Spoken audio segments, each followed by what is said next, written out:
You're listening to The Real Estate Ride. Make sure to subscribe and enjoy the show. So the pros, you can own vacation rentals in exotic places. Who would not like that? You can take family and friends with you to your exotic rental. Yes, you can. Annie likes my sock. You get to have fun designing the inside with furnishings. If you enjoy decorating, which I do, and that is one of my favorite parts. Yes. You can have someone else manage it for you for a fee and be hands off, which is true. Yes. And very important to think about because vacation rental tenants will drive you crazy. Is it available? I don't know. Check the calendar. They will call you to ask if it's available, even though you have your calendar available online for them to look at. They will call you in the middle of the night if they're unable to access that answer else out. You don't have to answer. Literally anything you get a phone call for. Unless you have somebody else that is your point of contact, which you could do. You could also manage For a fee. but have somebody else be your point of contact that's local for a fee, as Jay said. The cons are it requires a little bit more management than, especially when you self-manage. And you have to have all of the crews. You know, if you're not local and you don't plan on cleaning it yourself or doing maintenance on it yourself, you have to have those people in place. And you probably should have a couple of people in case that one person is not available. At least 3. You had at least 3.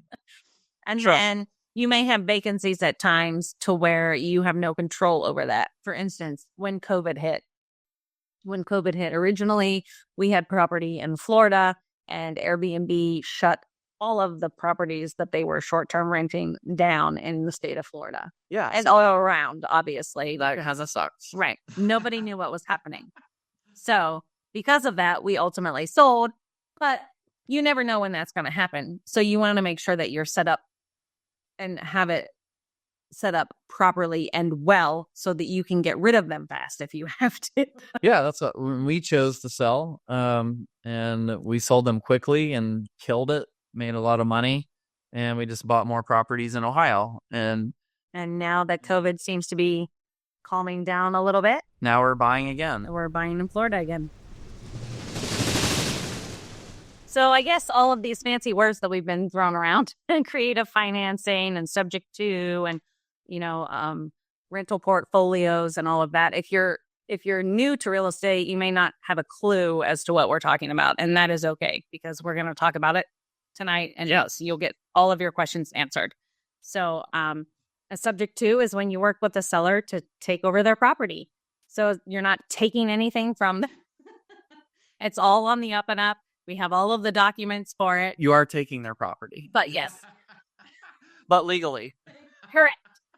So you're taking it subject to the mortgage staying on the property. So if they have a mortgage that has a minimal balance or a second mortgage that they took out or even a line of credit, it's all stuff that you can use the subject to technique with. And they may have more than one mortgage. And I think we have a case study for you today in regards to that. Awesome.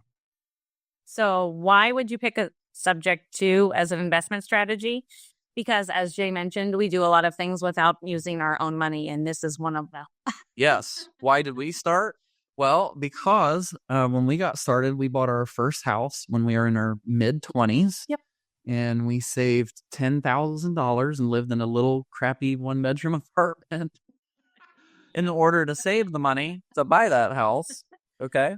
And we bought the house, moved our new baby in there. Our new baby is now almost 22 years. 22 years old, which you saw in the picture. And so that was our home. And we did a lot of work to it to make it our own. We finished the basement. Yep. So we added value to the property. And then we had decided that we wanted to move. Unfortunately, a neighbor moved in that wasn't so kind that we didn't care for. We'll just leave it at that. Yes. And so we decided to rent that house out and buy another one. And we were able to do that with our current employment. I was at the time was a bartender managing a scotch and cigar bar and serving drinks. Yep. And I was a stay-at-home mom at that point in time, but in college. Yes, we qualified on his credit and his income. And notice on the screen it says subject twos are not based on credit No. or your work history.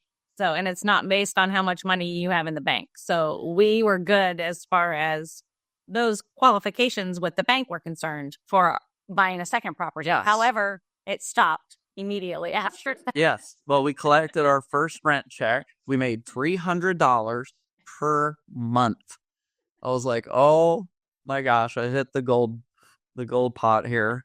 So these guys are going to pay off our house and we're going to make $300 a month. This is just amazing. Yes, Right? definitely bit by the real estate. So I said, let's do it again. And I went to the bank, and this is why this strategy is so important. Okay. The bank said, I'm like, I want to buy another house. And they said, no, you're not.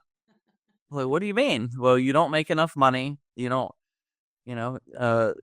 you haven't rented this other one long enough yet. And so we're not going to issue you any more credit, which you see subject to is not based on credit. It's not based on your work history.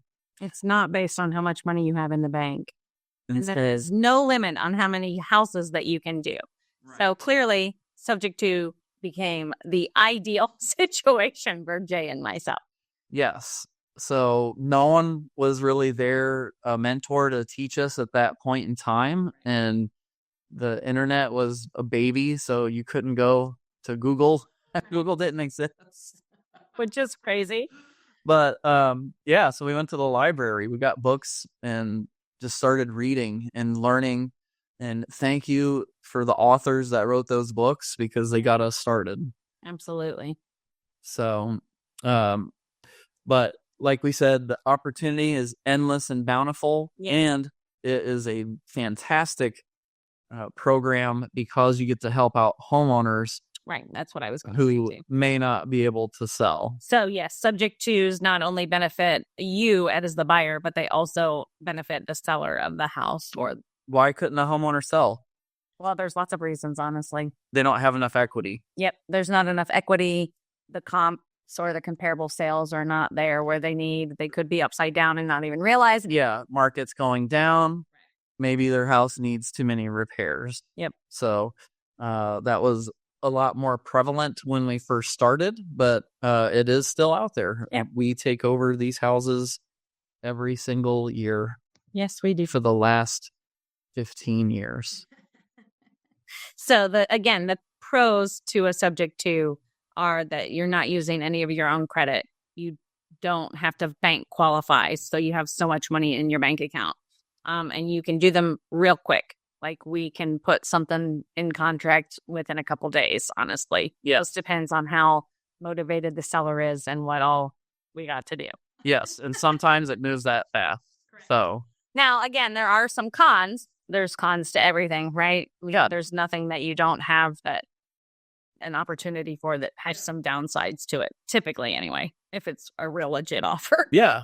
So a typical deal for us is we're going to collect $3,000 to $5,000 up front because we decide that we want to put tenant buyers in houses. We would like to give them the opportunity to try to become a homeowner. And so we will give them a option to buy, and that would consist of the $3,000 to $5,000 down that they would give us for that option. And now we're typically making around $400 to $500 a month in rent per deal. Yes. Okay. So how many of those do you need to not work anymore? And as Jay mentioned earlier, we are setting up the tenant buyer, the tenant who is renting from us, to buy the house in the near future so that they too can have a home and, live the American dream. But wait, what if they don't buy, Annie? Then that's okay.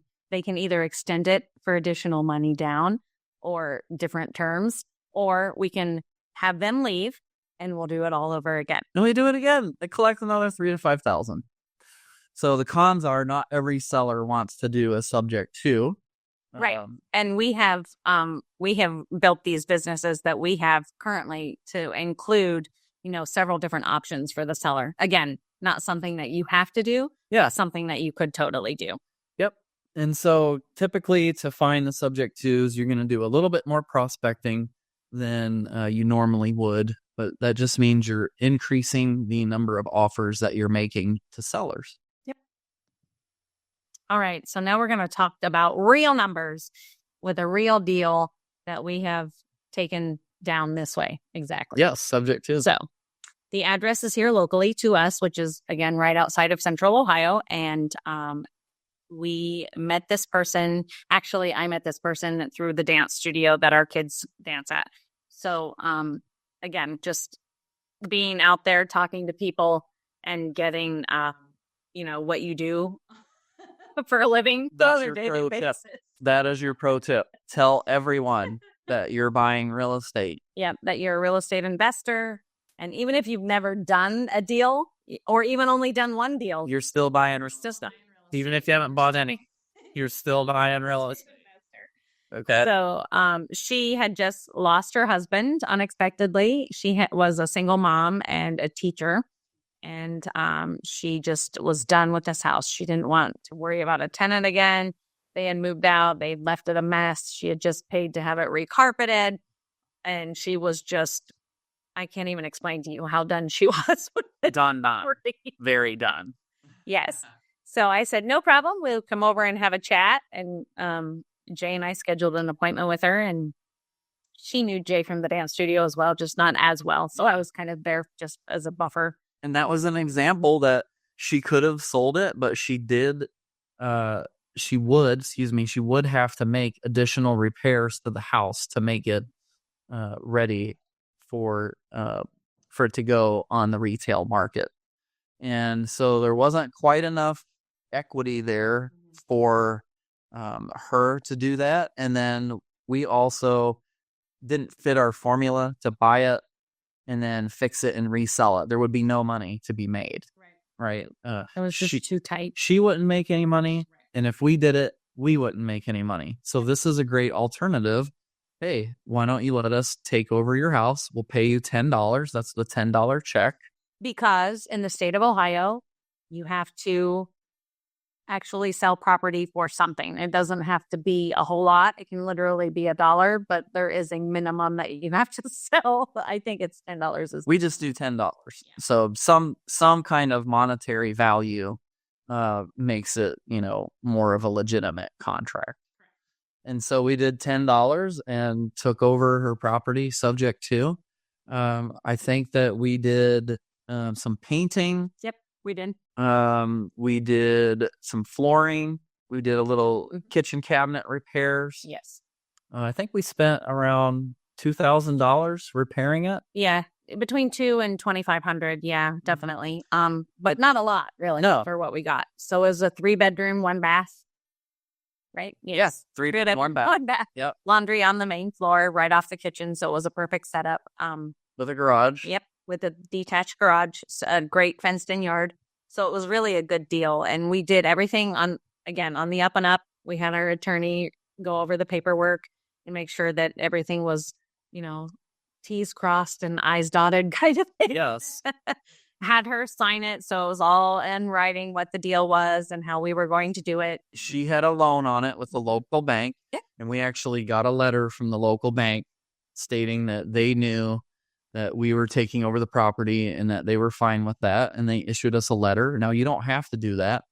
We just did that as an extra bonus for the seller to make her feel comfortable. Right, because she was worried that they were going to call the loan due and then she would have to come up with the large payment, the other payment to have the loan paid off. So you're not going to get that with Wells Fargo or Chase or one of the other big lenders. They're not going to send. They're not even going to notice anything. And they're not going to notice because of how we do the paperwork. Yes. So we did that 4 years ago, and we collected about $3,500 down the first time. Yep. And we're actually selling at lease option again right now for the third time. Yes. So third time. And this person will be putting, I think $5,500 down. Yes. This time. Mm-hmm. They're going to do a little bit more because they're actually doing some sweat equity work too. So. Yeah, so that'll be a combo of some money down, and they're a contractor, so they'll be doing some improvements that we don't have to pay for. Correct. And that is the money they're earning as their option to buy. Okay. So we make about $4,000 per year in rent. Okay. And then we refinanced the property recently, and we pulled $16,000 cash out. Why do we do that? Well, because the seller had a higher interest rate loan for a shorter term, and we were refinancing it with today's rates being lower with a longer term. So we actually took $16,000 cash out and lowered the monthly payment, which then increases our monthly cash flow as well. Right. So now instead of making around $350 a month or $360 or whatever it was, we're going to be at $500 a month cash flow moving forward from today. So as you can see, subject to just keeps getting better and better over time. All right. So everything you need to know about profitably completing a subject to deal. These are your steps. Yep. And then there's only 13. So of course you have to find the people that you want to sell you their house. Yeah. Free. Yes. You can find them free. That's absolutely right. We have posted so many times on Facebook, just a single solitary post, whether it's a Facebook Live or an actual post, looking for a house. Do you know anybody that wants to get rid of one? Tired landlord, whatever the case may be. Yep. People have their houses for rent on Zillow. You can do Zillow for rent on your own. You can do Zillow for sale by owner. Yep. And so those are all your leads, and they're free. They're already there. You don't have to pay for them. Craigslist. People still use Craigslist. I know. Shockingly enough, but we just found one not too long ago on Craigslist. So step 2, inquire if they'd be interested in renting for a little bit before you buy. So we talk a lot of different landlords saying, just get to know the situation. And if you're going to be interested in selling at all outright, perhaps, or maybe I can rent it from you for a little bit and then figure out what we're going to do as far as selling it. So just have a conversation, get to know them, see what their pain points are. Yeah. Hey, you wouldn't be interested in renting instead of selling right away, would you, Annie? Well, it depends, I guess. On what? On how much rent you want to pay. There you go. How much do you want? Right? This is simple. It's just a conversation. Just a conversation. And you can call them, or you can just text them or email them. Don't overcomplicate it. Right. It's people talking to people. And that is the biggest key in everything that you do in real estate. Yeah. Honestly. And if they have their house for rent on Zillow or, Hot Pads or one of the other websites, just ask them, hey, you wouldn't be interested in selling in the future, would you? Right. All you can do is say no. Correct. Right? But if they say yes, then that's step 3. Get the information about the property. Right. Find out how many bedrooms, how many bathrooms, what their monthly payment is, so you know what kind of spread you're working with or potential spread. Yeah. The condition of the house. Now, they don't have to tell you every single solitary, I replaced the faucet in 2019 and I replaced the kitchen faucet last week. But sometimes they will. But they will. And just let them tell you. Exactly. Let them talk, because the less questions you have to ask, most likely will get you the more information that you need. Yeah, so they'll give you all the information, and that's going to give you the opportunity to make a sound decision on what kind of offer you need to send. Right. And it says updates there. So you kind of ask what updates are going on or what have they done, if any. Yeah. Because then you can knock some rent or some pricing off on the purchase price. If you have to update the kitchens, if you have to update the bathrooms, whatever the case may be. And again, just have a conversation. Don't drill them with questions. And you don't have to update anything. Right. Right? Make it right. We just told you 122 Hancock, we're selling it owner finance or lease option purchase right now. Lease with an option to buy is how we're selling it to the tenant buyer. Yep. And he's doing the work. Right. We're not doing anything to it. He's putting in the labor. We're paying for material because it was going to have to be something that we did anyway. We're buying the material, but we could have said, you know what? We're not doing any of that. You're taking it as is. Correct. And you can pay for it and work it off as you go. But this was just something we had a conversation just like we told you guys to do. And we agreed upon certain terms. And the terms were, we'll buy the stuff, you put it in. That's your down payment, right? Right. So step 4 is send them an offer, right? And you don't need to send them like a long real estate contract offer. No. Jay is a real estate agent in Ohio as well. We do not use the MLS contract. We just use the simpler 1-page contract. And it just explains what we want to do. It's very simple. It's all drawn up by our attorney so that it's all legit. And we just send the offer and then follow up. Hey, what'd you think of my offer? Yes. All right. Make a phone call, send a text, say, hey, offer's been sent. Follow up with an email if you don't hear from them.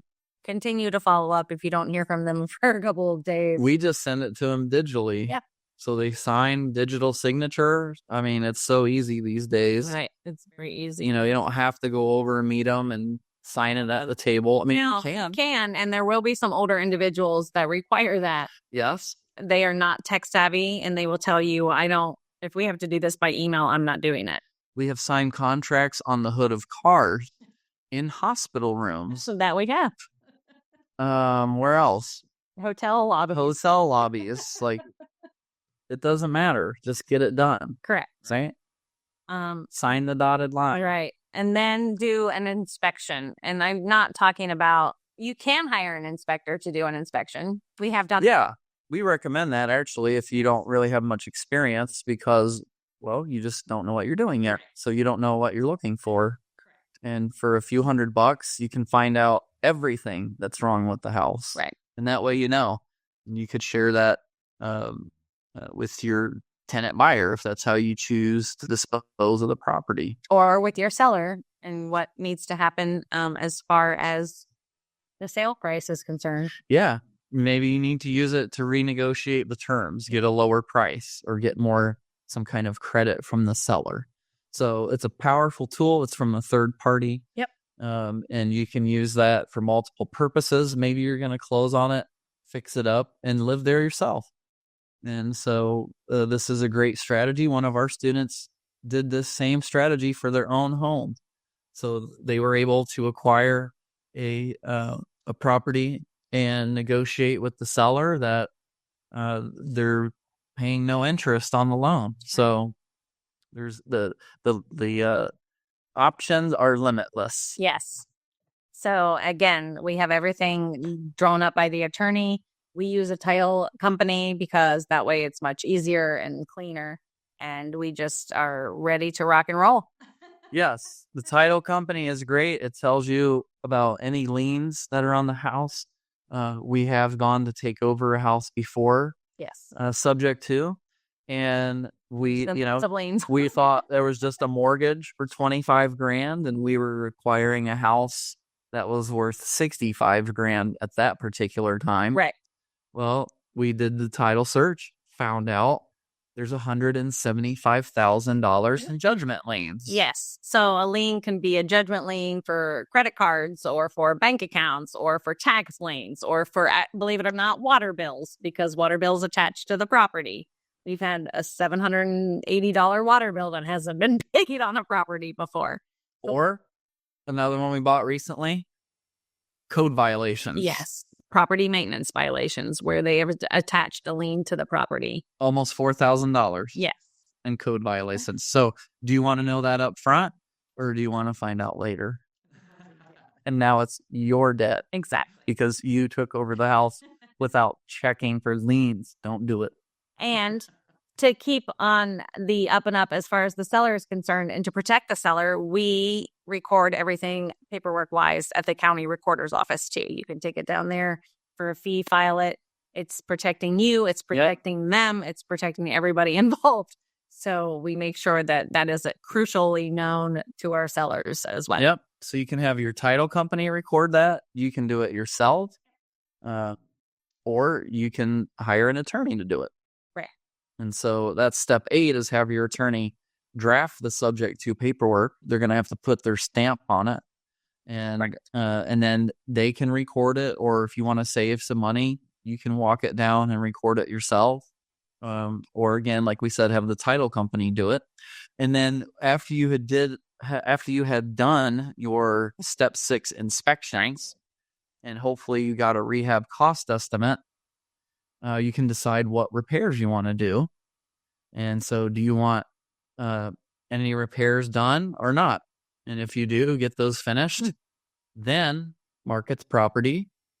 Yep. For rent, if you just want to do a regular rental, or option to buy if you want to get a little chunk of money down from somebody up front. Or you can turn around and sell it outright. You don't have to worry with the tenant or anything else. Yeah. You just make the cash. Or I didn't put that on this part, but you could do an Airbnb. Oh, yeah. We've done that as well. I forgot to put that on the end of step 10 there. So step 11 is then screening your tenant if that's what you're going to do, if you're going to lease it or lease option it. Or even if you're going to Airbnb it, then there's a few extra steps there that need to happen as well. But screening your tenant is very important, especially for the rental side. Oh my gosh, so important. It's crazy. Yeah, crucial.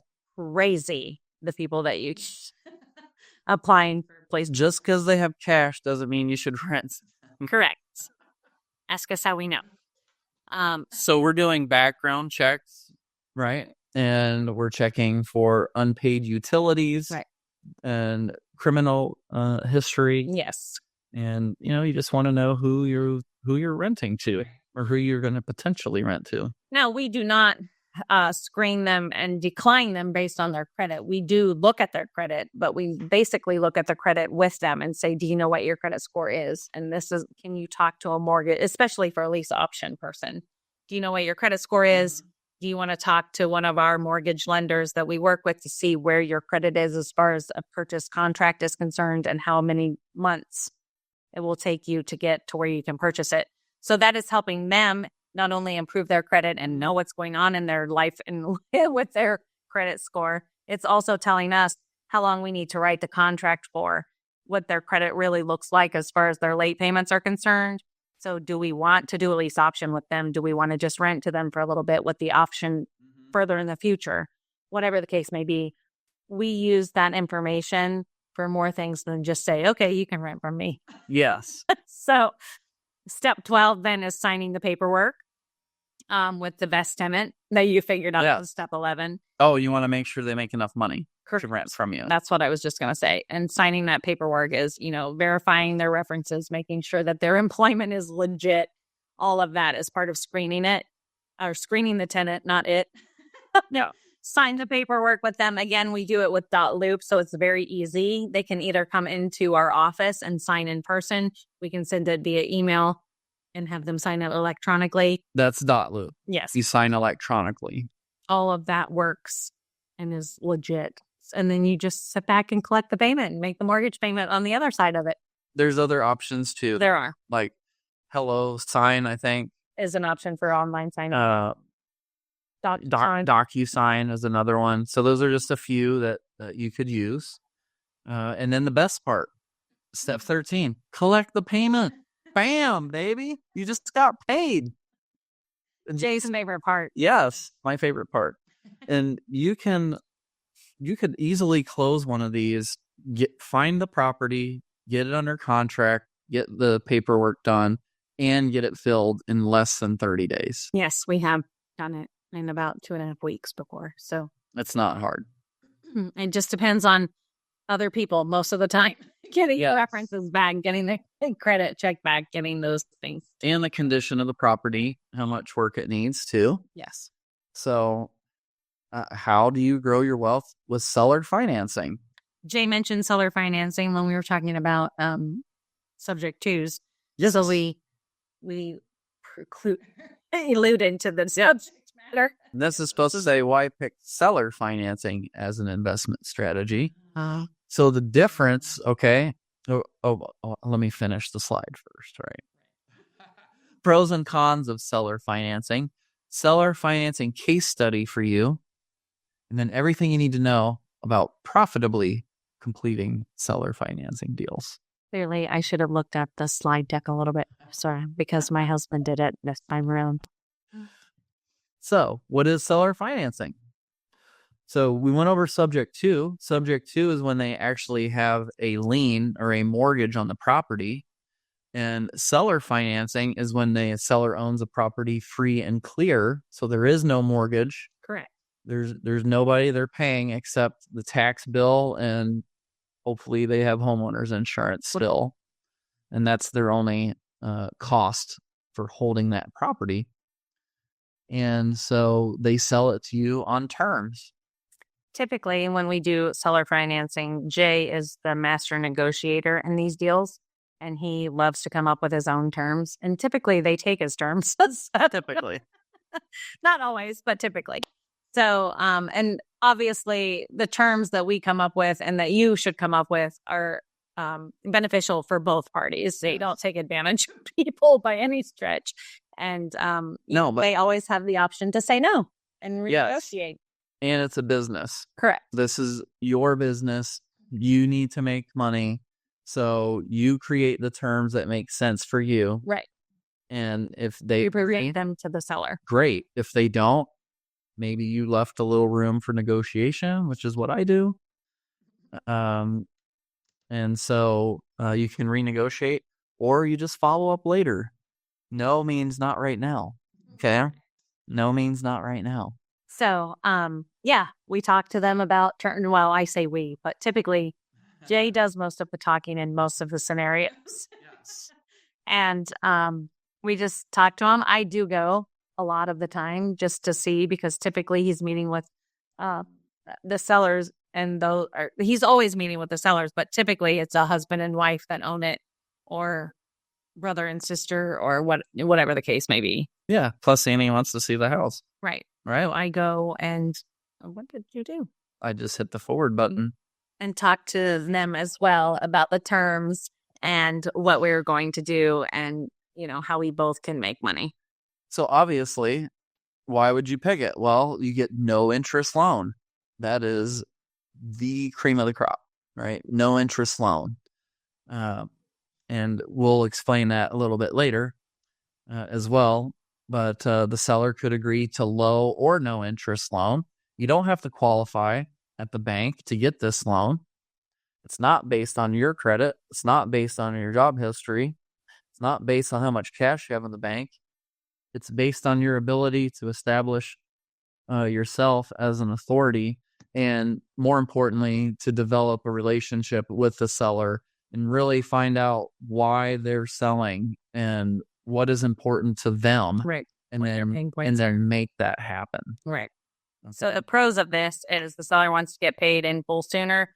You can negotiate a lower payoff and get the house for cheaper.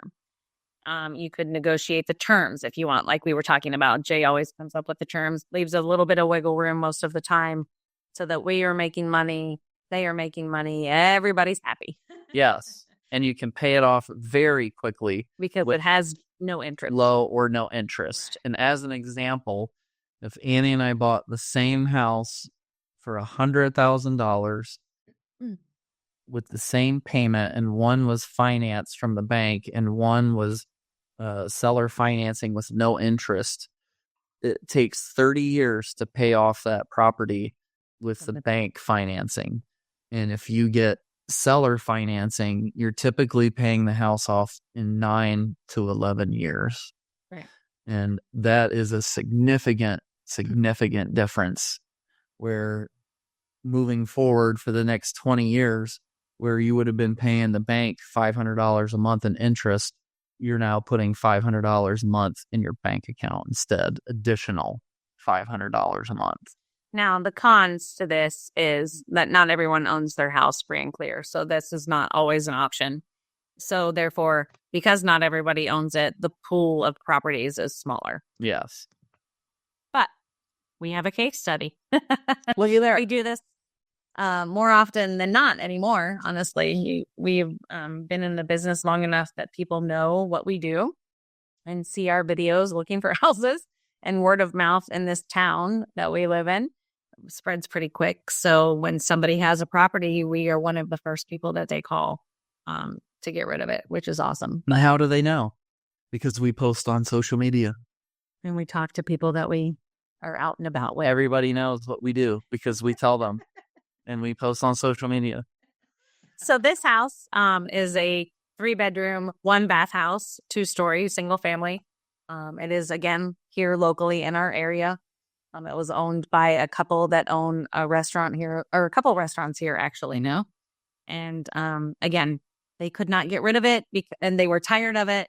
It was on the MLS. Yeah, that's what I was just going to say. It did need some foundation work, which kind of freaked everybody out. And it was on the MLS and did not sell. And that's why, because people are scared of foundation work. It wasn't major, to be honest. It was just a small, like a 6-foot wide section that had the old limestone stacked up, and it just needed, a little bit of mortar around all of the tuck pointing areas.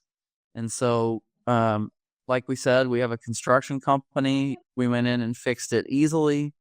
The rest of the house was done. Like they rehabbed it. They did everything else. They got it ready to sell because that's what they knew how to do, but they didn't know how to do the foundation. Right. The yard, it had a great fenced-in yard. It does not have a garage, but that area didn't anyway. So we took that into consideration when we were looking at how much we would rent it for.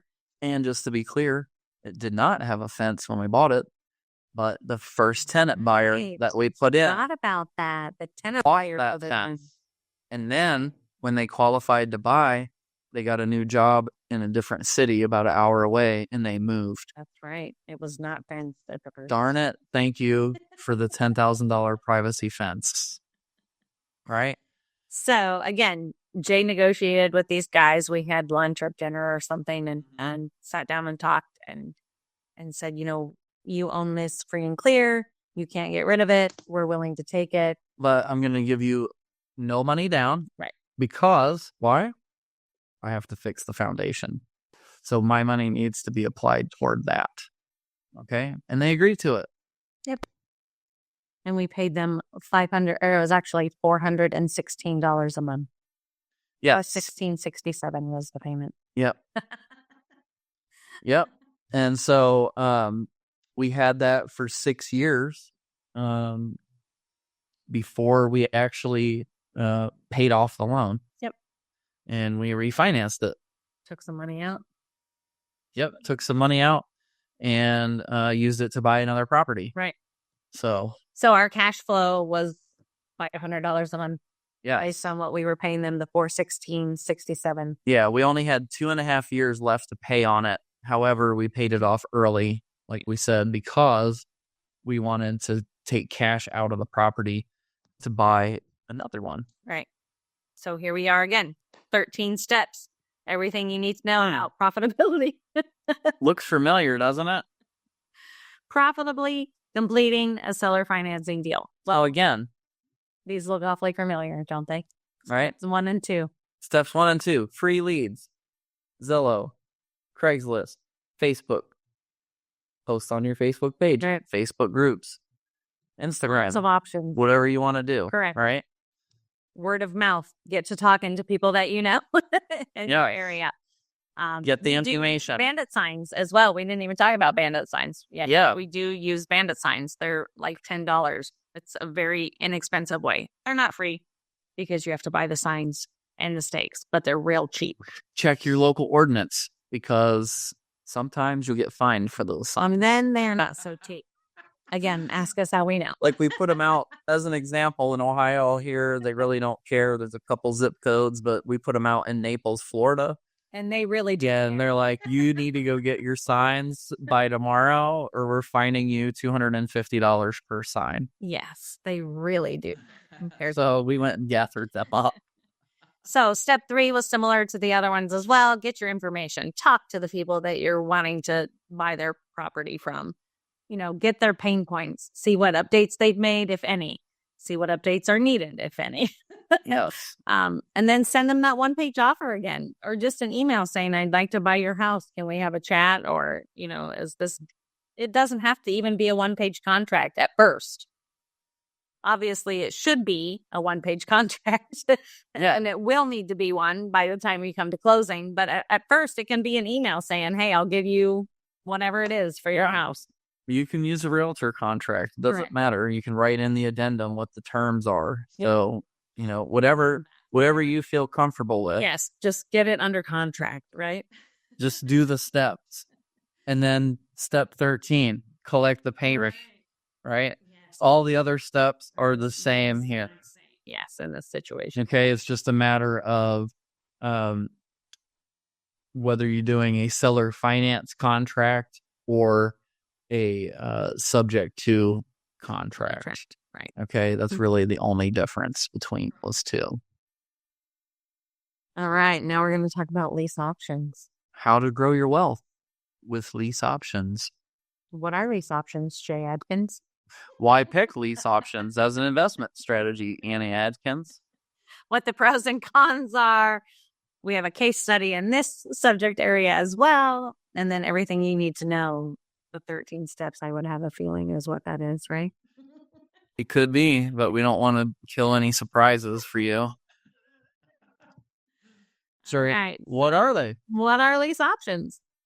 So just an option to buy.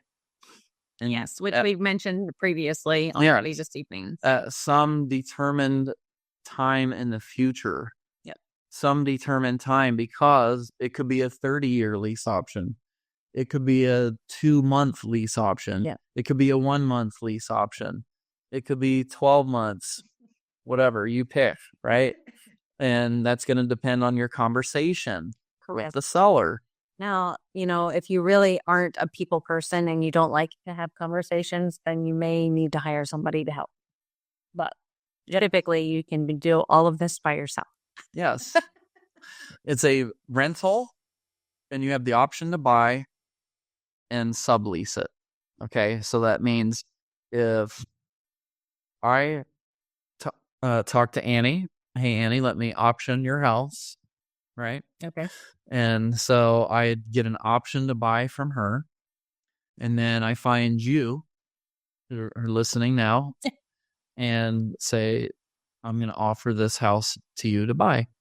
And so I got it from Annie for $500 a month for an option. And maybe I gave her $10. And then I talk to you and I say, okay, I got it from Annie for $70,500 a month. Now I'm selling it to you for $100,000 for $900 a month. And you're going to give me $3,500 down.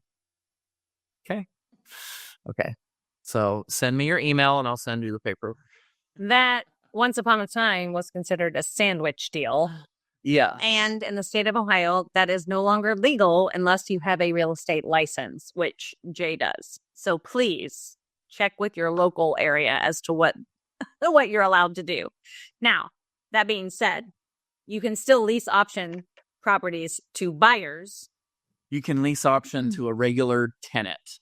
Correct. In Ohio, you cannot offer the property for sale if you just have a lease option, unless you have a power of attorney from the seller themselves, which we don't do that anymore. So we just stopped doing sandwich leases. So if we were to lease option a property, we would either do a regular rental on it, or B, we could Airbnb it. Right. We just can't offer it for sale. Right. And that's what I just want to, and that's why I mentioned that, because it can get sticky when you do a lease option with both parties. Yeah. You don't know what you're doing and you don't know what your laws are in the state. So, yes. But so we do lease options all the time as far as a tenant buyer is concerned. Yes. So there's no limit on how many you can do. Many investors like this because they still own the property. So we have done the opposite as well. We have leased them from a buyer or from a seller, and then put a renter in there. And you may not know for sure if you want to buy the property yet. So maybe you want to option it and see how it performs for a year. Yeah, if you own the area and you don't know. Before you decide to put a bunch of money into it and invest into it long term. So maybe you just want to option for a year to see how it goes. Correct. So the lease options are pros because you can control the property without being the owner of the property. And it's a pro for the seller too, because he doesn't have to worry about the property, or she doesn't have to worry about the property, because you can do everything that you need to do. Yes. And it's a regular rental agreement with an option contract to buy. So it's simple paperwork that you can draft yourself. And and there's no problems with Right. that. The cons to it, like Annie said, depending on the state, like in Ohio, I can't option a house from Annie Correct. and then option it to you. Now, if you're in Missouri, You can. I can option it from Annie, and not only can I option it to you, but I can advertise it on the MLS as an option. So different laws and rules for different states. So you just need to check with your local attorney and say, what can I do and what can I not do? And show them this training, right? Let them watch it and see what they say. They will direct you, and we're going to show an example Of how we use this. right now Yep. of how we use this same strategy in a different state. Right. Okay. So you may be limiting to renting the property to a tenant or as an Airbnb, depending on your state, county, city, Right. township. Exactly. And I mean, and that's not a bad thing, right? Especially if you're wanting to build your rental portfolio, or if you're wanting to build your vacation rental portfolio. That this is a perfect way to do this, in all honesty. And we have done it numerous times. Yes. So we are going to share with you this case study. Perfect example. Okay. It's in Spartanburg, South Carolina. So we are not from that area. So we honestly had no idea. Didn't even know where the city was. I mean, I knew it was in South Carolina, but we didn't know where in South Carolina it was, right? This was a referral from my sister. Yes. She worked with this gentleman at the college that they were both working at, and him and his wife were pregnant and moving to a new city. New state. Oh, yeah, state, actually. Yeah. And didn't want to mess with this house that was 6 or 7 hours away because she was getting bigger, obviously, with being pregnant. He was working more because he was at a new job. She was the one that was going to have to take care of it. She didn't want to drive. I think it was, 6 or 7 hours. Yeah. But perfect example. My sister said, do you have anybody that would be interested in this house? We started looking into it. It's very close to lots of colleges. Yes. It's close to Clemson and other things. So we said, okay, great. Let me check it out. So we went down to South Carolina and we looked through it and we said, yeah, let's talk. And, the seller estimated the value at $100,000. Jay did comps in the area. Actually, I think we hired a real estate agent that did comps in the area, and they said it was around 80. And he owed 80 because the market had dipped a little bit in South Carolina at that time, and he actually owed 85 with the second. So he just was upside down, and he needed out of it. He wasn't sure what he was going to do because he couldn't sell it because he owed more than he could get out of it. So he was stuck. So Jay, being the master negotiator once again, said, let me see what we can do. So they started talking and he figured out, his pain points were he was upside down. He was moving out of state. He was going to have a new baby. He just wanted to be done. So, and you'll see he had it previously rented for $650 and the tenant just moved out. Yeah. Market rent was $800 to $1,000. And you'll see the next line is mortgage payment was $530 plus $98 for 4 more years. Right. So really about just under $630. So he wasn't even making $20. He was making $20 a month renting it to a previous tenant, and he had to do the repairs. And we said, we'll just take it over. You don't have to fix anything anymore. Yep. And we'll fix it up. We'll we'll fill it either with a tenant buyer. I was up front with him at the time because I wasn't sure what strategy we would use. Right. And I said, we'll either fill it with a tenant or we'll Airbnb it, one or the other. And so he didn't want to mess with the house. And this is where we said we used our paperwork here that we've used in Ohio. Yep. We found a local attorney, real estate attorney, and said, here's what we're doing. Here's our paperwork. Please review it. Make any changes that you need to make according to your state law. Mm-hmm. And I think he tweaked a couple little minor things. And he reviewed it, and then he recorded it. He did the title search for us because he owned a title company. Mm-hmm. And he recorded it, and it was done. It was so easy. We never even very easy. We never even went to the house. We did to look at it. Oh, we did? Yeah. Oh, I don't even remember. We were on our way to Florida. I didn't think we even looked at it until after we got it. So I think anyway, maybe it was after we bought it. I don't remember. Anyway. I thought we just looked at pictures. Oh, yes. Because After we agreed. Yeah. there was trash in there and a bunch of junk left. And then we went and stopped after we got it. Say that again. Say that again. It's being recorded even. You're right. Say that again. Even recorded almost 8:00 on April's. Jay was right. Anyway, in the pictures, I mean, the kitchen was all new, had stainless steel appliances, beautiful oak wood floors, brick exterior. It just really was dirty, needed cleaned and a fresh paint job. Okay. And so first year we did it as an Airbnb, and it wasn't very good, to be honest. We made paid for itself, and we made a profit. We made $1,200, but that's only $100 a month, and I'm not really happy with that. And so year 2, we switched it to a lease option purchase, and by the time year 2 hit, the values, other homes had sold in the area, and so the value went up to $100,000, and so we were able to collect $3,500 down payment, plus make $367 per month in rent for 2020. Yep. And so we made $4,400 with that. And so total in 2020, we made $7,904, much better than $1,200 on year 1 with the Airbnb. Correct. And then those folks moved out, and then we lease optioned it again for $110,000 and collected another $3,850 down payment and raised the rent $100 a month. So now we're at $467 a month. And I can't see what that says because my thing's in the way. That's all right. Let me move it. There we go. Oh. And now I messed it up. Okay, there we go. Hey, it's real life here, right? So $7,005 since they moved in the past 15 months. And so we made $10,805 in 2021. And so far to date, we made $18,759 just with the lease options. And we paid the seller $10 for the whole property, $10.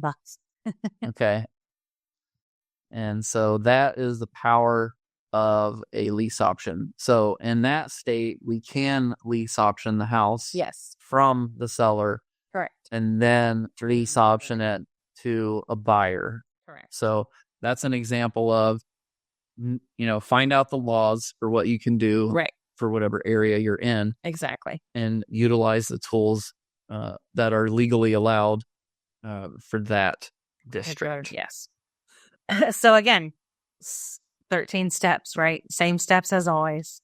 You have to talk to people. You have to let them know what's going on in your life and what you're after. You don't have to get personal by any stretch. No. But you can tell personal stories to help make the connection and, make them feel more comfortable. Yeah. If it's so inclined. Or don't tell anybody. You'll just get less deals. Just tell them that we do real estate. Okay. And we'll call them. But no, just kidding. But really, you don't even have to know anybody. Maybe you just moved to this country and you don't know anyone. All the leads you need are on the internet for free. Right. Zillow for sale by owner. Zillow for rent. Sorry, I need to sneeze. Craigslist, right? Facebook marketplace groups. All of those places, sneezing. All the leads that you need are there. They're being posted there. Correct. Okay. You can look up people that are in foreclosure that their house is going to be foreclosed on. Maybe you got some cash and you can catch up their payment. Yeah. They can move out. You can take over their beautiful home that they can't afford anymore. Right. So, don't let it be a stopping point if you don't know anyone. Right. Or if you don't know a lot of information, right? So if you don't know exactly what you're talking about, that's okay. You can say that you need to go back and talk to your business partner or your associate and find out, or you need to get back to them on some information. You don't have to have all of the answers. In fact, we didn't for South Carolina. Exactly. That's what I was going to say. For our instance that we just talked about, we did not know the area. We did not really know. I mean, we knew real estate, but we didn't know the area that we were doing it in. Same in Florida. We've done options in Florida, seller finance in Florida. we had to use a new team. We found new agents, new title companies, new attorneys. We found new contractors. And that's all part of your team of A players that we've talked about in some other trainings that we've done. That's the team that you grow. It doesn't have to be the people that you pay out of your own pocket. It's people that you work with on the daily. Yes. So you want a home inspection? Get that. If you see stuff on there, call a general contractor. Right. Have them give you an estimate on how to fix everything. So that concluded our I was going to say lease options. So now we're switching gears once again. Rentals. How to get your wealth or how to grow your wealth with rentals. What are they? Right. What are rentals? What does that even mean? Why pick them? Why pick them? What's the pros and cons? Now we're going to talk about a rental case study. And then guess what? You're going to get 13 steps, I bet. Maybe. We'll see what it says. Again, Jay did these slides, so I never know. So rentals are when somebody rents a property from you to live there. Yes. Well, normally. It could be an office rental. Maybe they're renting it for their business. Or it could be a short-term rental, which is an Airbnb. But typically, rentals are someone's renting a property from you to live there, either short-term, mid-term, or long-term. Correct. Right? So it could be single-family, multifamily, or commercial. And if you've not heard the term multifamily before, those are, in fact, apartments or condos or townhouses. Yes. Or duplexes, triplexes, quadplexes. Yes. So why should you pick a rental? Well, maybe you shouldn't. I guess it just depends on what you're after and what your goals are. You build long-term wealth. Yes. You get cash flow. Though I just went and looked at one that we took over subject to right before this call. And I was looking back at times we previously put it up as a lease option. And just 4 years ago, we were optioning that house for $80,000 to be purchased. And today, we're optioning that house for $157,000. Wow. So almost double. Yeah. Okay, almost double. So we've gained almost $80,000 in equity just holding the property, owning it as an investment strategy. So it's a great long-term wealth builder and short-term cash flow, like it says. And you receive great tax deductions for our souls. That is one of the things that we have always done well with, the tax deductions on our rentals. Yes. And we just described how you build wealth over time by the property becoming more valuable, and especially in today's market. Right. And you can do a bunch of them. We started off with a couple, and we have now a portfolio of 53 doors. Yeah. So you can do a lot. And if you reflect back on a Leaf Terrace that we did the lease option on, when we got that one in Spartanburg, it had an $85,000 loan balance, and we had it valued at $81,500. And now we're in year 3 or 4? 5. 4. We're in 4. I'm sure. Here, let's go back. Let's look. That's the date. It has the date. I think it's 5. Where's it at? Right there. January 2019 took the lead. 3 years. I've had it 3 years. Damn. So in 3 years, this property went from $81,500 to now worth $110,000. Okay, so when we started on this house, it was upside down. Yep. They owed more than it's worth. And so we did a 5-year option on it because we were banking on the fact that values would continue to go up. In 5 years from 2019, we would be able to have equity in that house and either sell it for a profit or refinance it and take cash out and go buy another one. Which is what we're looking at doing. Yeah. Right buying it. Anyway, the pros and cons of rentals. You can grow your net worth quickly. You can get cash flow quickly. To where you could even leave your day job if you wanted. Yes. How many? If you're making $500 a month on a rental, how many rentals do you need to stay, to fire your boss? I'm sorry, you're fired. I have a new boss. I don't work for you anymore. It's me. And it helps leave a legacy for your family. we have it set up to where our kids, if something were to happen to us, our kids would have all of the rentals paid off and they can cash flow indefinitely if they wanted, Yeah. or they could sell them all. No big deal. And it would be interesting to see what they ultimately would choose. I honestly not sure. I've never asked them, Me neither. but we would be dead, so it doesn't matter. No, obviously we have told them, building this is long-term wealth, and they've already started to invest in real estate themselves with their own cash.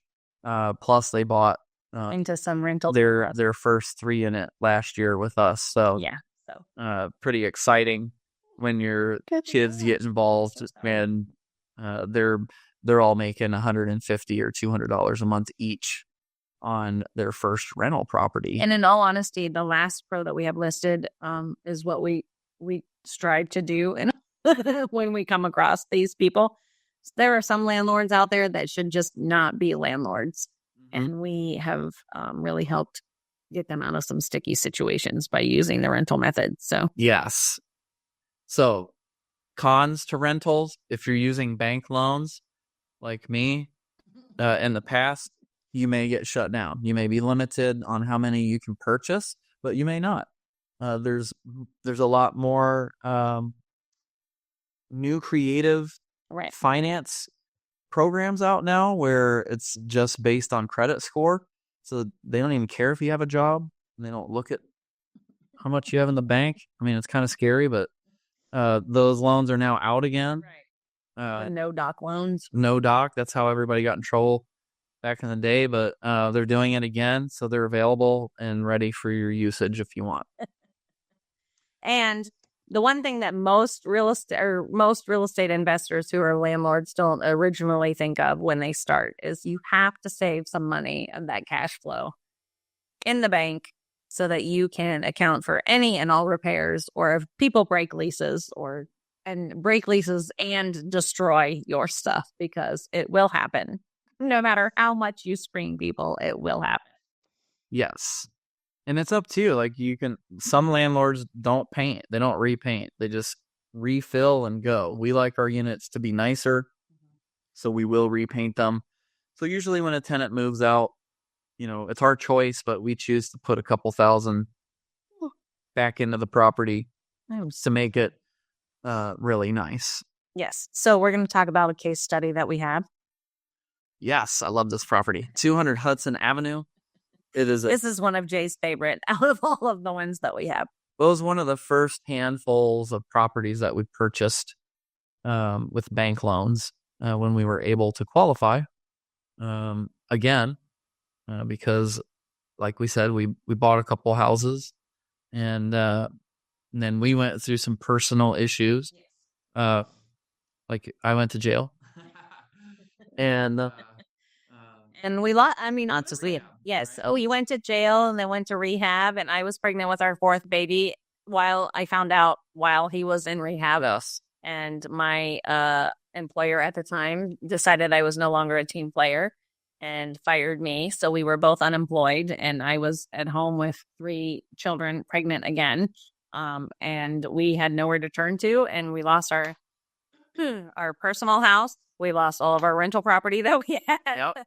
And we had to start over. So we started over with lease options, subject tos, and owner finance, right? So yes, because those sellers didn't know that we went through all that. We're sharing that with you, so you know that we've been done that. We've been to the top, we've been to the bottom, and all in between. Right. And so it's important for us to share that with you, so you know, it doesn't matter what's happened in your life, you can overcome it. And you can start over. Absolutely. A new day one, right? And that's what we did. We started with a new day one and went right back into real estate just a couple of weeks after we lost our properties. And this was one of the first properties that we were able to purchase on a bank loan after that. Yeah, so we had to wait 3 years before we could buy another house with a bank loan. Correct. And this was one of the first 5 or so that we got.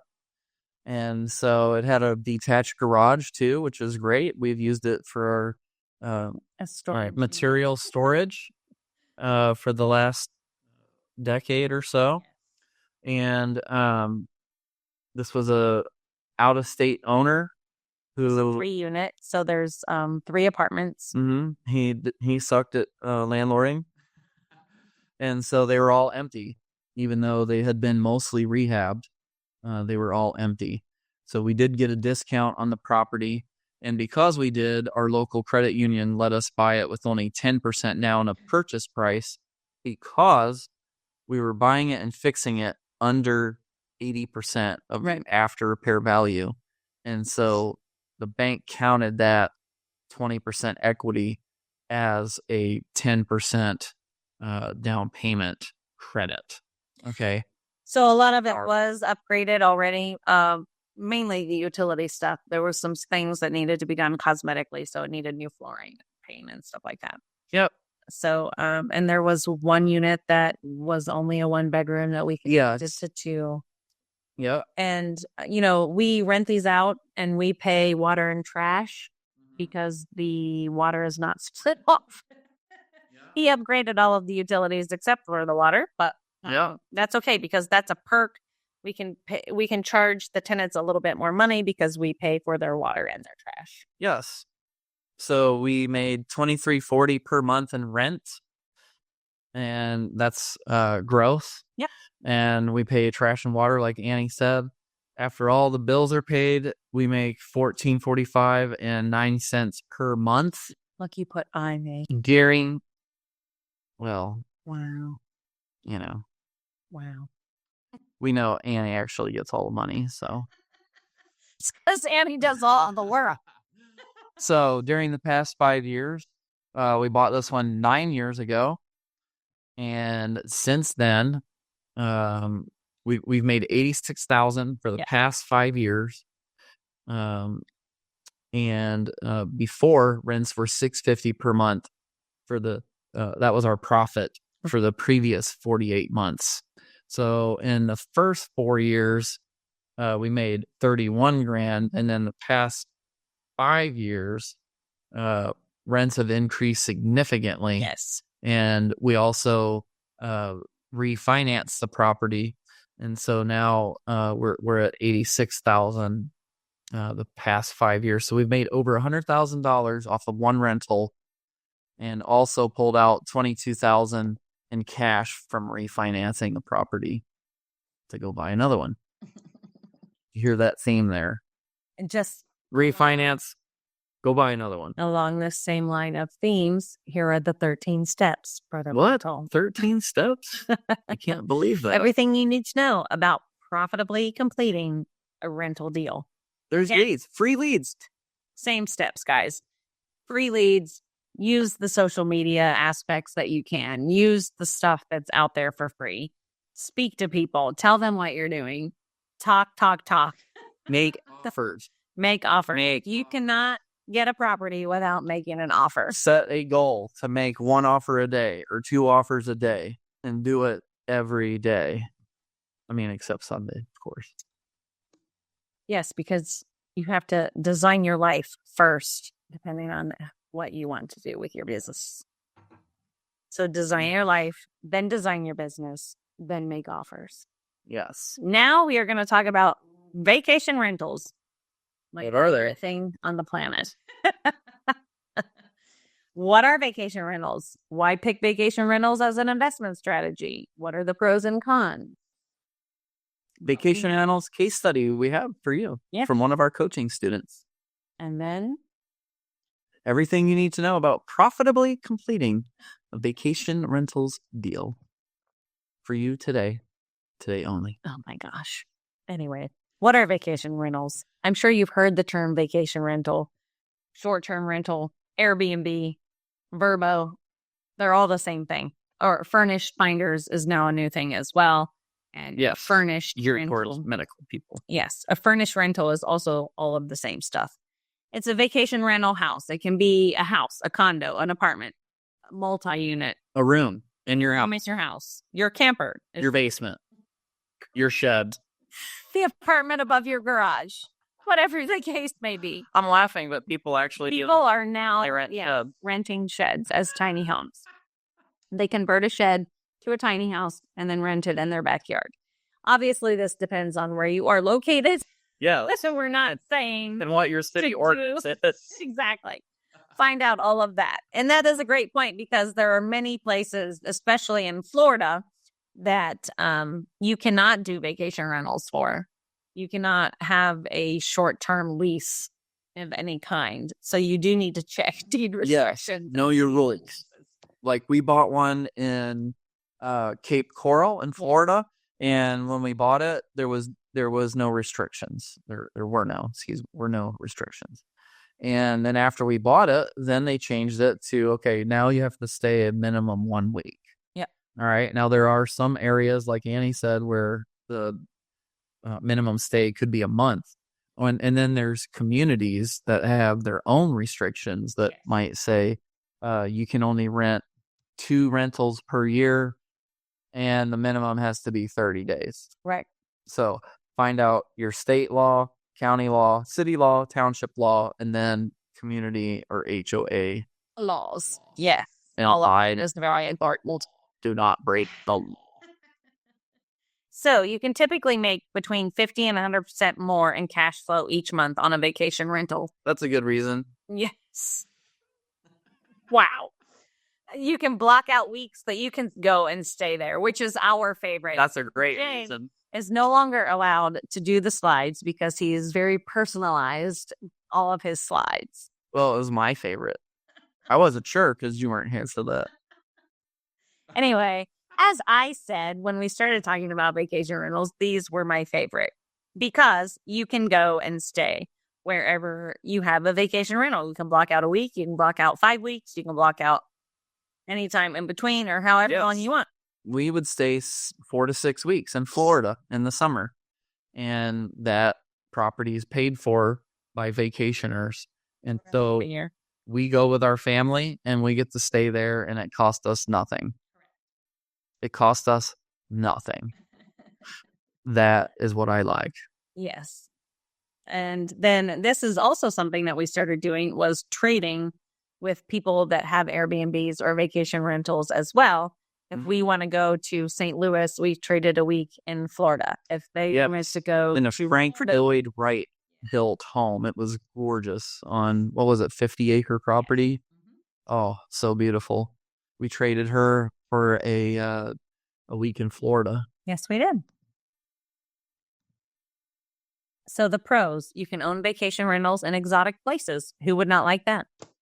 You can take family and friends with you to your exotic rental. Yes, you can. Annie likes my side.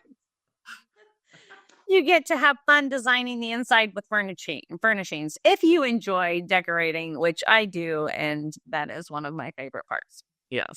You can have someone else manage it for you for a fee and be hands off, which is true. Yes. And very important to think about because vacation rental tenants will drive you crazy. Is it available? I don't know. Check the calendar. They will call you to ask if it's available, even though you have your calendar available online for them to look at. They will call you in the middle of the night if they're unable to access that answer else out. You don't have to answer. Literally anything you get a phone call for. Unless you have somebody else that is your point of contact, which you could do. You could also manage for a fee, but have somebody else be your point of contact that's local for a fee, as Jay said. The cons are it requires a little bit more management than, especially when you self-manage. And you have to have all of the crews. You know, if you're not local and you don't plan on cleaning it yourself or doing maintenance on it yourself, you have to have those people in place. And you probably should have a couple of people in case that one person is not available. At least 3. You had at least 3. And then you may have vacancies at times to where you have no control over that. For instance, when COVID hit originally, we had property in Florida and Airbnb shut all of the properties that they were short-term renting down in the state of Florida. Yeah. And all around, obviously. That has a sucks. Right. Nobody knew what was happening. So because of that, we ultimately sold, but you never know when that's going to happen. So you want to make sure that you're set up and have it set up properly and well so that you can get rid of them fast if you have to. Yeah, that's what when we chose to sell. And we sold them quickly and killed it, made a lot of money, and we just bought more properties in Ohio. And now that COVID seems to be calming down a little bit, now we're buying again. we're buying in Florida again. So, In fact, we're closing next week. yes, Woo! contact us if you want somewhere exotic to stay. So this is an Airbnb right here that one of our coaching students acquired. And this is in Tennessee, as you can see, Shelby County. The Maple Tree Cottage. I didn't know we were using What he named it. 6 guests can stay there, 3 beds, 2 baths. Self check-in with smart lock. 8 guests said it was sparkling clean. And 100% of recent guests gave it a 5-star rating. And it was $55 a night. Yeah. Okay. So that was new at the time. And that might not seem like much money. But it adds up, and we'll show you. Absolutely. So marketing strategy, again, he tells everybody what he does. Referral from a friend from church. Okay. They don't know unless you tell them. Correct. Tell them. So the acquisition was subject to, so there was a lien on the property, and you'll see the loan balance was $50,000, but they wanted $90,000. Okay. And so our student chose to give him $40,000 cash and took over the loan. Yep. And I'm pretty sure he got the $40,000 cash in a loan from someone else I believe so. and put a second lien on the property. From a private money lender, yeah. So he was in for no money at $90,000, and it was worth $120,000. So from day one, he has $30,000 in equity. Okay, and that's pretty powerful stuff. Part 2, monthly expenses. Okay, with mortgage, tax, insurance, ring alarm, Disney Plus, total expenses $750. And in February, he made $2,746. Okay, so total February profit was $19. I believe that's 96. I don't know what it says because my thing's Yep. $19.96. So on this one, he started with I gave away the tips. That it wasn't 13. Saw that. Surprise. But he started at $55 a month or a night, excuse me. And then you can see he just had 10 reviews, and then he bumped it up to like 100 a night, and then 125 a night. Now I think he's up to $200 a night. So $6,000 a month. So just within a few months, he was making $2,000 a month, and now he's up to about $3,000 or $4,000 a month on this property because it has more reviews, and now he's a super host, and so he's getting a lot more bookings, and the demand is higher Right. than when he first started as well. So everything you need to know about vacation rental deals. Yeah. Again, find people that have a home for sale or rent. Okay, or even an apartment in this instance, as long as the landlord will let you sublease. Correct. Annie and I are talking to an owner right now about he has an 8-unit on Indian Rocks Beach in Florida, Yes. and he wants $2,200 a month just as a regular rental. And so our suggestion was, why don't you let us rent it? We'll even make it look nicer, fix it up more than you did, put really nice furniture in it, and then we will Airbnb it. And so we'll just pay him a flat $2,200 a month, and we should be able to bring in $4,500 a month. And of course, you got to pay. You can't forget like cable, internet, a few other expenses. If there's a pool, Right. lawn care. Right. I mean, And so we should be able to make a couple $1,000s a month from that one apartment. Yep. Okay. So that's the power. that is called retail or rental arbitrage. Rental arbitrage. Okay. So same steps for that. But then There's 2 missing. you do have to do, we took out a couple.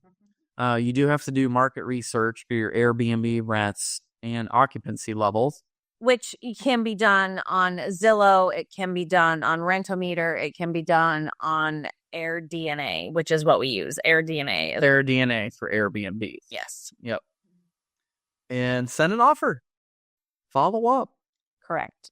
Sign. Just make it happen. Is there any rehab?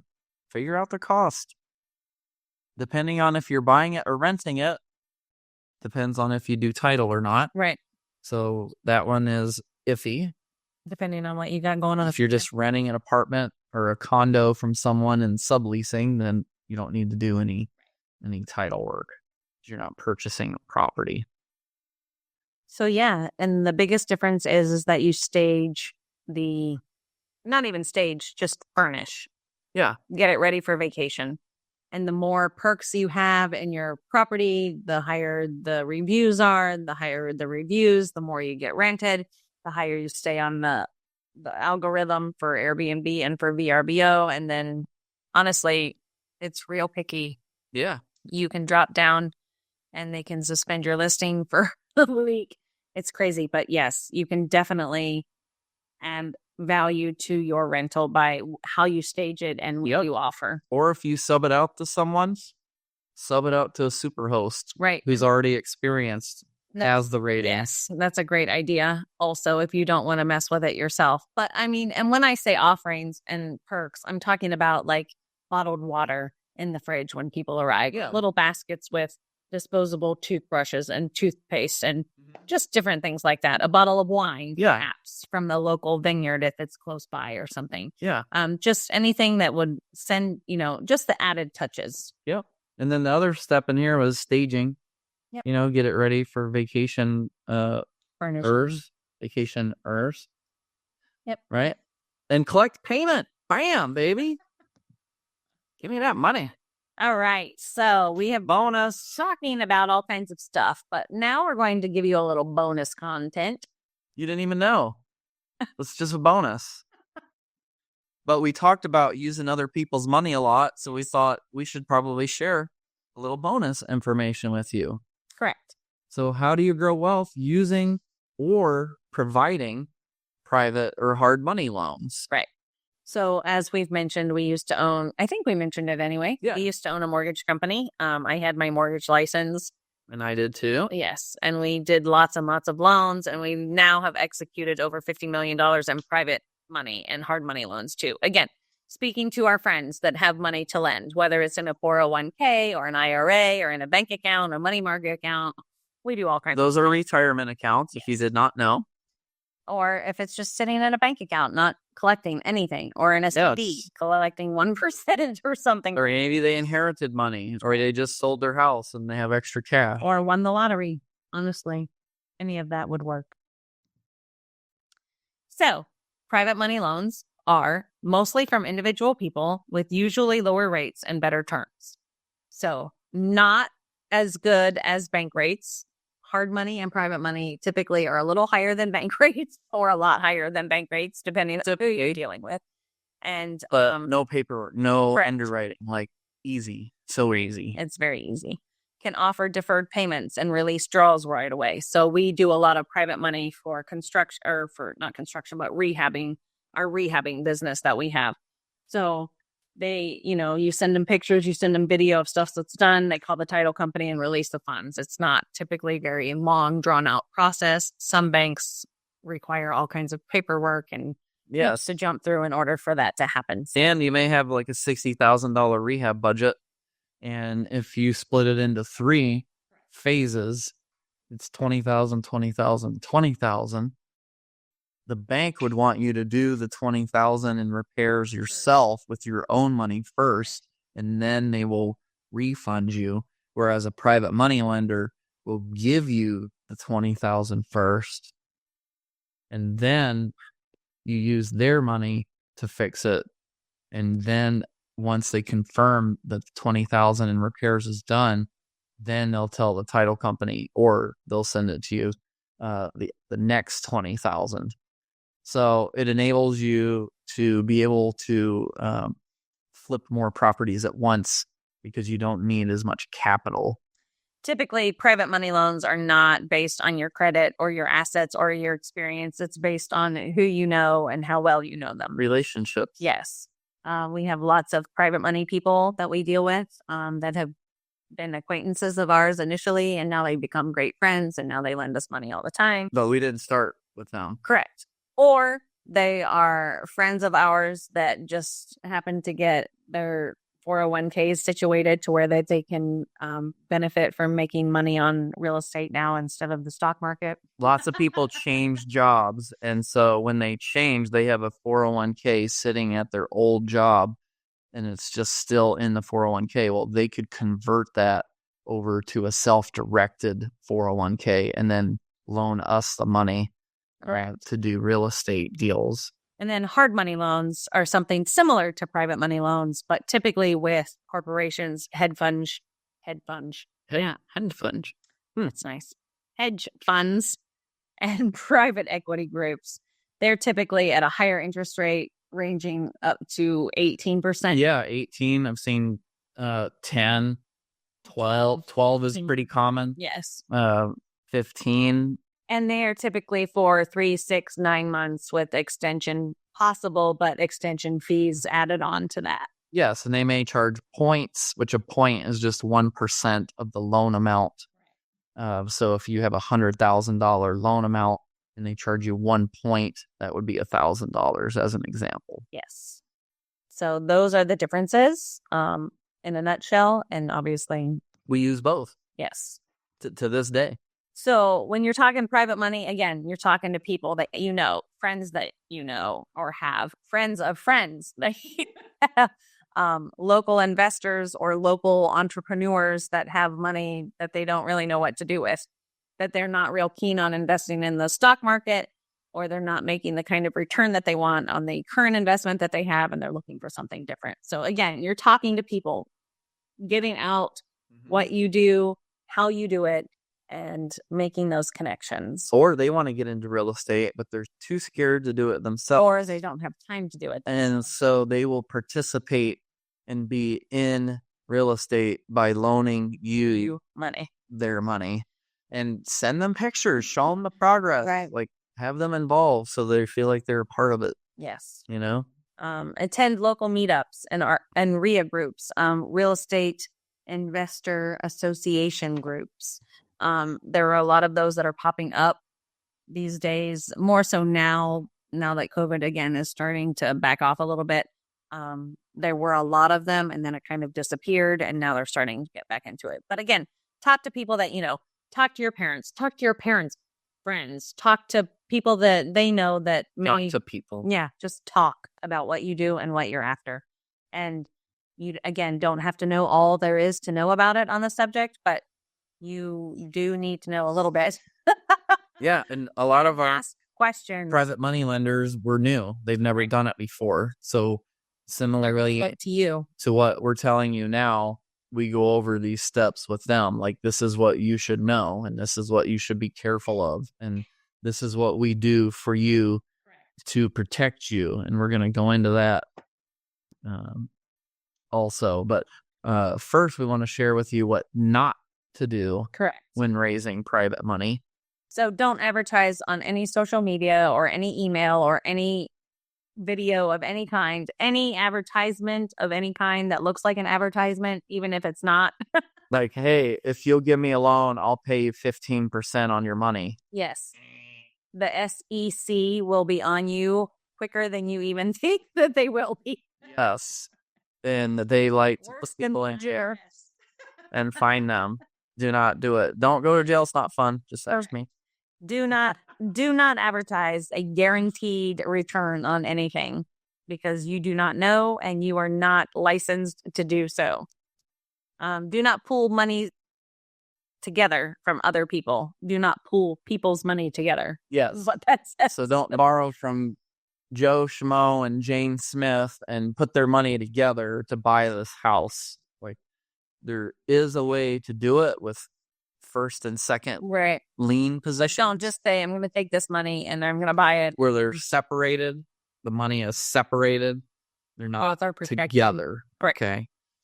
And so that's the example we wanted to use in regards to that. And again, protect your investors' money, because the more that they have done deals with you and the more they trust you and the more they know that you're going to protect their investment, the more they will do more deals with you and give you more money and, bankroll all that you do potentially. So make sure that you have a mortgage in place. Make sure that you have a note in place and that you have property insurance with them as a loss payee so that they are 100% protected, because that is the biggest no-no when dealing with other people's money. Yes. That you do not protect them and they feel taken advantage of, or they get screwed out of something somehow and they look at you and then that spreads like wildfire and we would never do another deal. You want to make sure that they keep coming back to you and wanting to lend you more money so that they can make more money and you can make more money. So your private money people will become part of your team, just like your real estate agent or your title person or your attorney who will be reviewing all of the documents or providing all of the documents for you. Either way, you have to have private money people on your team. Yes. So how do you grow wealth with private money lending? Determine how much you're going and willing to lend if you yourself want to. Maybe you want to be a private money lender. Determine what you will charge and the length of the loan. Again, do you want 10%? Do you want 8%? Do you want 6%? Do you want 15? Do you want 18? Do you want points? The range of percentages that we've seen dealing with private and hard money people, and use the proper paperwork to protect your asset and to protect the people that are using it also. Yes. And then look for and analyze deals that make sense. You as a private money person, we deal with our private money people. We send them a package so that they are reviewing the comps themselves. They are reviewing the purchase contract. They are looking at the property either with video or pictures. They are looking at the documents that we have in place for them to be covered. They can see on the declaration page from the insurance company that they are listed right there in black and white. Yeah. What the property is covered for. So if the house burns to the ground, they get paid off. Correct. Right. Make sure that you are involving them in the deal process so that they feel comfortable lending you that money. How to grow your wealth. The other thing that I wanted to mention is people want to know how their money is protected. Like if we defaulted or something or died or, what's worst case scenario? Well, if a house is worth 100 after it's fixed, 100,000, we won't borrow more than 70,000. Mm-hmm. Okay. And so there's a big chunk of equity in there. So if we actually defaulted, the lender could come in and finish the property and make more money than what they were originally going to make, because they got the property back and now they can make the profits on it. Now that's never happened. Right. But if it did, that is how they're going to recoup their money and even make extra money on top of that. So brokering money lending is what we're ultimately talking about. Brokering now is if you're not lending your own money. Right. But you're lending somebody else's money to a coaching student, for instance, or to somebody that somebody comes to you and says, I really could use some money. Do you know anybody that has any money to work with me? And you make that connection. That's brokering hard money lending. Yeah. So you can charge a broker fee for that. Okay. And so typically somebody would charge 1, 2, or up to even 3 points at times to connect to make the connection. A borrower with another hard money or private money lender. Yes. And so you help navigate through that, collect documents, send them over, get them pricing for their loan. Give them your opinion on the property, all of that information. Yeah. So a typical broker money deal, you would make at least a couple $1,000s. Yep. And so if you did 1 or 2 of those a month, you're not even buying real estate. You're just making a connection and you're getting paid for making that connection. Yeah. And you're going to market on the internet, just like before, Facebook groups, investor groups, RIA meetings. You're going to market to them that you have money available that they can use. And you are going to get paid for that service. And there's no licensing required in most states, but there are a few states that require you to have a mortgage lender license or a mortgage broker license. Guess what one of them is? I don't know.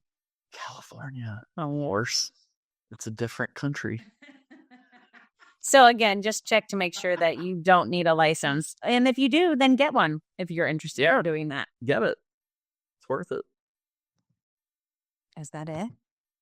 That's it. We hope you enjoyed hearing our spiel. No, I'm kidding.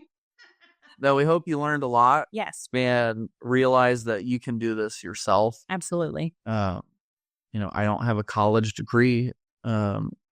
And I have a bunch of them. Annie has a bunch, but I started this business with just me, and then Annie joined, and that's when it really exploded from her skill set being different than mine. Yes. She's very good at management and systems and processes, and I'm very good at sales. Yes. And negotiating and doing the the rehab budgets and stuff like that. So find your niche and what you're good at, and then hire what you don't want to have to do. Yes. Or that you're not good at, and make the business the way that you want to make it. Yes. How you have it designed. And if you want to step up and learn more about working with us directly, reach out. Yep, absolutely. Let's have a conversation. Have a great day. Thanks, everybody. Hey, everybody, it's Jay. This is Annie.